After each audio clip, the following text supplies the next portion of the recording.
अधिकार की बात केवल एक जगह आती है। कब? जब कैकेयी ने कहा राजा दशरथ से कि वो जो आपने 3 वरदान दिए थे ना, मुझे अब प्रयोग करने का अधिकार चाहिए। और सारी की सारी समस्या की शुरुआत वहीं से होती है। ये वो मूल कारण था जो गांधी जी की माता जी ने कहा कि illiterate but wise mother has told me. अब इसी में मैं आपको एक बात बताता हूं।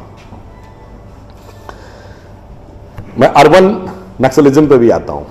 जब ये लोग बात करते हैं तो बड़ी आकर्षक लगती है। मैंने आपको 2-3 बातें बताई कि जब आप तर्क की कसौटी पे कसेंगे तो आपको वो बात तथ्यात्मक नहीं लगेगी।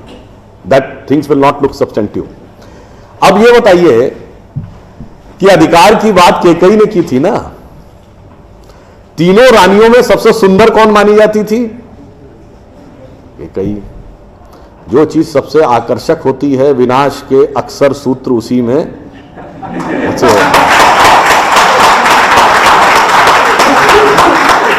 कैकेयी की सबसे प्रिय दासी या साथी कौन थी? मंथरा, जिसको कुबड़ी कहा जाता है।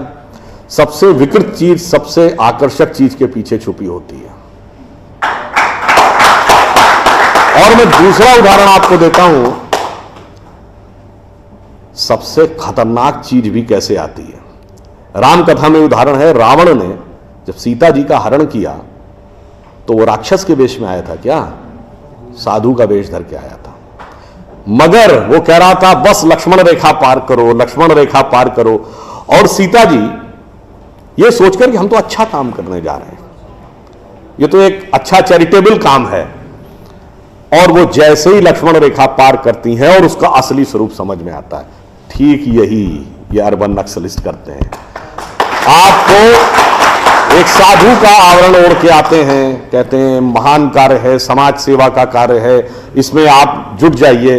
और एक बार आप अपनी लक्ष्मण रेखा क्रॉस करके वहां पहुंचे तब आपको समझ में आता, मगर तब आप चाहकर भी उसके चंगुल से छुटकारा पाना बहुत मुश्किल है।